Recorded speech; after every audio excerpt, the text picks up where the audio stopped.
everybody. I am back with another video today.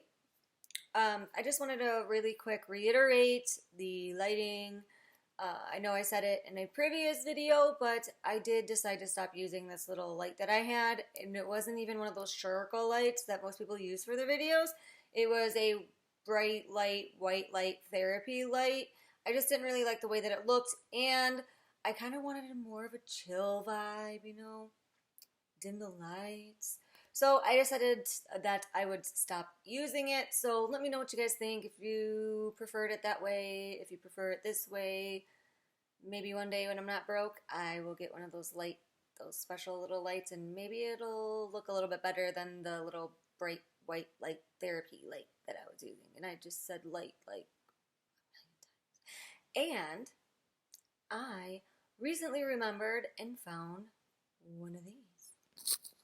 I had it.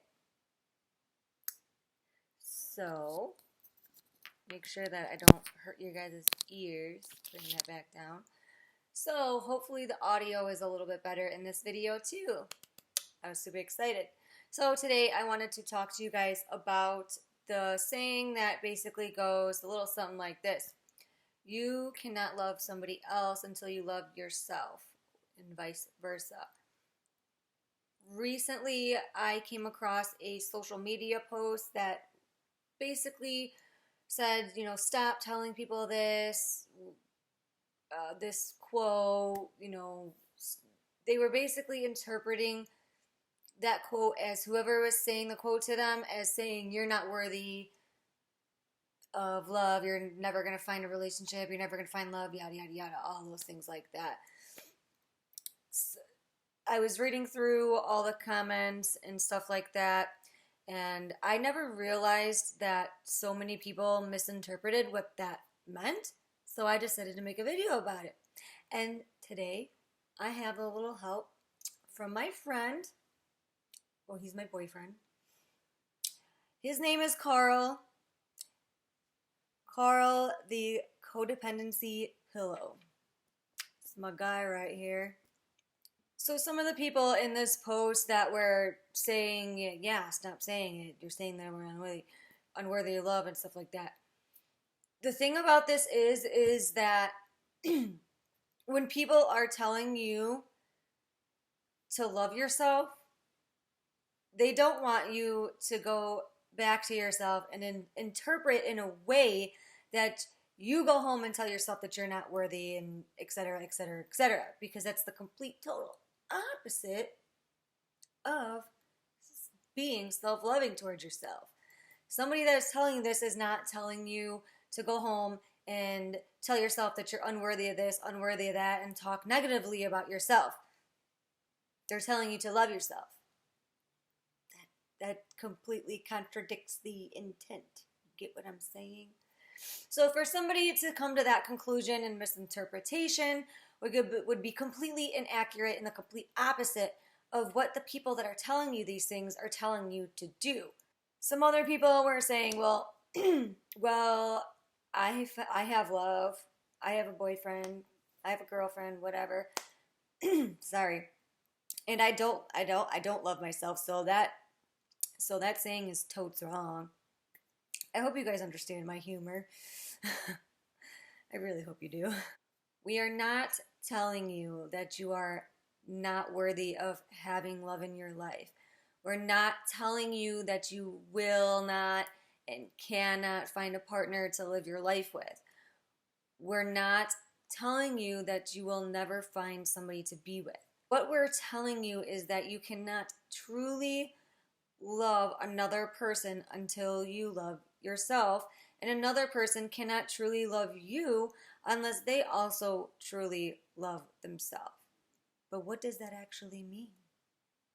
When you don't first love yourself and you're not your own source of happiness and you're not your own source of self-esteem, you depend on somebody else to give that to you in a relationship.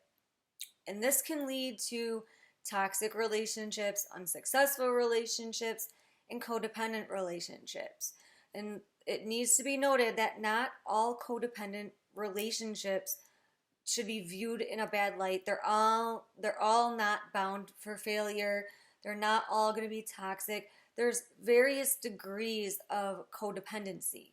If two people have the ability to communicate their needs with the other person, and the other person is willing to give them those needs, and you still have that understanding that you're not responsible for the other person's inner state of being, you can have a successful codependent relationship.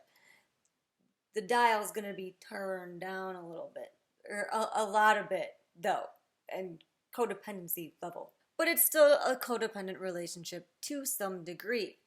Also, if you don't love yourself, it's very, very likely that you are not going to act like your true self, at least to some degree. And if you're not acting like your true self, who is the other person actually in love with? Are they really in love with you, or the mask that you're putting on? The person that you are becoming that's not who you really are. Please, please, please also remember, when it comes to this, that as humans, our imperfections are perfection, and nobody is trying to put the burden of perfection in your self-love to you when they tell you this. Nobody is 100% perfect when it comes to their own self-love. Nobody's expecting you to be 100% perfect with your self-love. Don't place that burden on yourself, because that's just going to lead into you ending up rejecting you again, because you're not meeting your own expectations for your idea of, where you want to be in your self-love. You're going to continue on that circle of getting down on yourself, because you're going to be like, well, I'm trying to love myself, but I'm not perfect with it. I'm talking to you, perfectionist. I'm not perfect with it. And so now I'm going to beat myself up and tell myself how crappy I am and how bad at this I am, because I'm not perfect in self-love. Nobody's saying that either, okay? Good. What people are saying when they tell you these things is they're just saying that true, pure love is without dependency. And in order to have that kind of love and find that kind of love, you first need to love yourself. Otherwise, anything else is, again, it's codependent. And codependent, it's a codependent relationship and codependent love. Conditional love versus unconditional love. An exchange of pure love versus an exchange of internal states of being. Now, I understand there's more to it than that. I get it. But it does have a part to play in it. In other words, hey, I'll give you some self-esteem if you be my source of happiness. If you just give me a little bit of your happiness, and I'll give you a little bit of self-esteem. When you tell yourself that you are beautiful and you believe it down to your deepest core, you don't have that unconscious belief system of, I'm ugly, U-G-L-Y, you ain't got no alibi, you ugly. Yeah. When you tell yourself that you are beautiful, you won't depend on somebody else to do it for you. I'm not putting it simply here. All of those like words of affirmation type of things. And if your partner stops telling you these things one day, you're not going to be affected by it, because you're not codependent on that other person for your self-esteem. You'll be fine, rather than deciding to move your eyes elsewhere and look elsewhere for somebody else that is going to give you these things. I know I talked a little bit about this in my video about cheating, which might be at the end of this video. So make sure you check it out if you haven't seen it. There was 2 of them that kind of go hand in hand a little bit. So, and when you create your own happiness, you're not dependent on somebody else to give you that happiness. What would happen if the other person decided to leave the relationship? It is highly, highly likely, in a very highly codependent situation, that if the person decided to leave the relationship, the person that gets left is going to go nuts, whether they react in violence or creepy stalky behavior, fill in the blank. That's how that person would end up reacting. Ask yourself, how do you know when somebody else loves you? And ask yourself, how would you feel if they stopped doing those things that make you feel loved by them. Nobody is saying that you're not worthy of love. People are simply just trying to tell you that in order to have a better chance at a healthy relationship based in pure love, you must first love yourself and be your own source of happiness. Create your own self-esteem for yourself, because if not, part of that love is conditional, and part of that love is just an exchange of those inner states of being.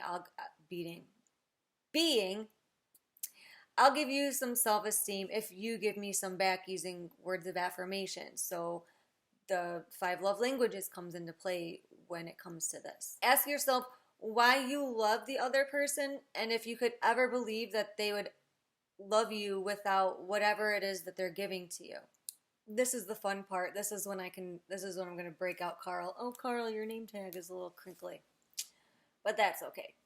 A relationship is not going to make you truly and independently happy unless you are first happy within yourself. If not, then, then the happiness that you'll have will be contingent on another person.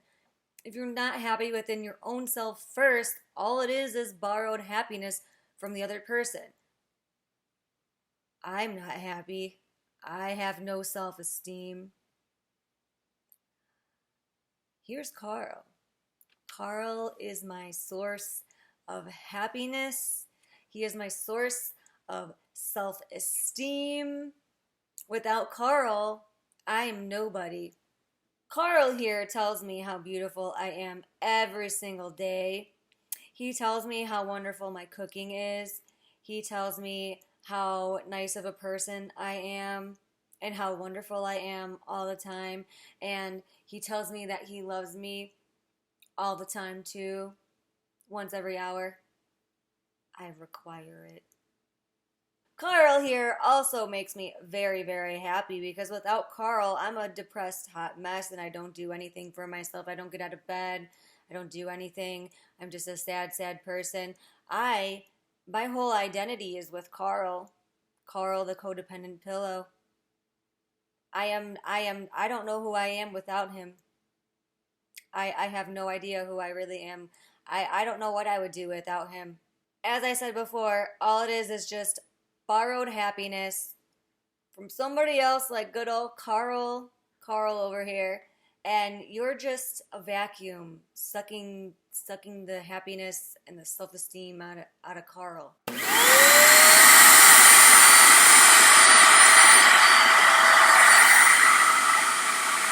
As I said before, all it is just borrowed happiness. You're just a vacuum sucking the happiness and self-esteem out of the other person and into yourself. Not saying that they won't be happy or have self-esteem. They're probably getting the same from you in one way or another too, but you're just sucking it out of them like a vacuum. This is where clinginess stems from.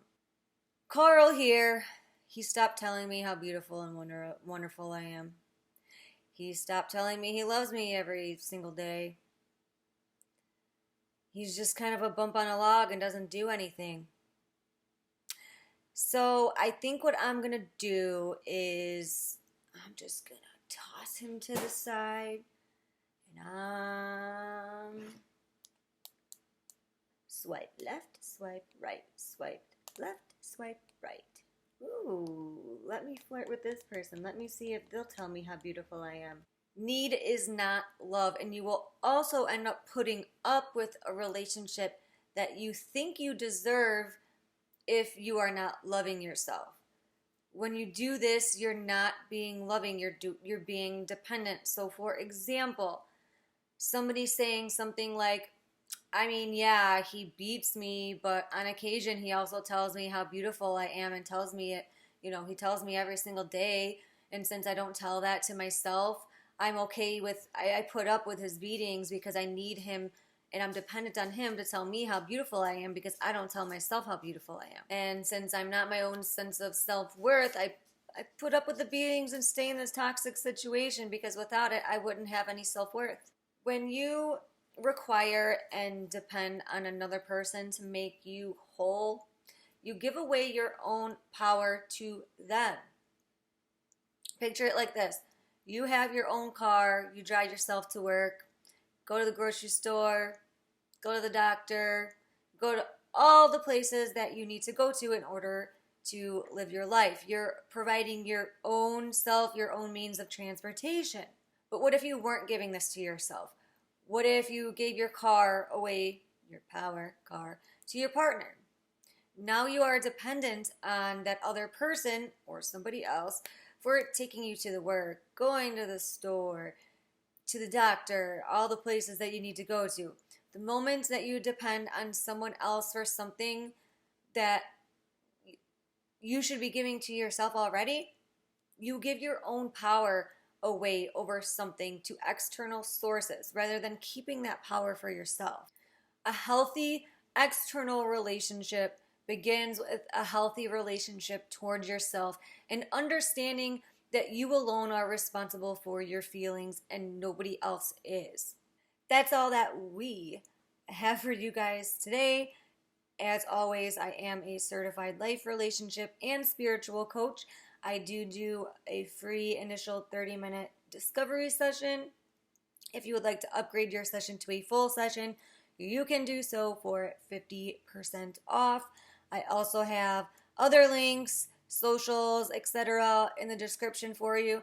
And with that said, I will see you guys next time.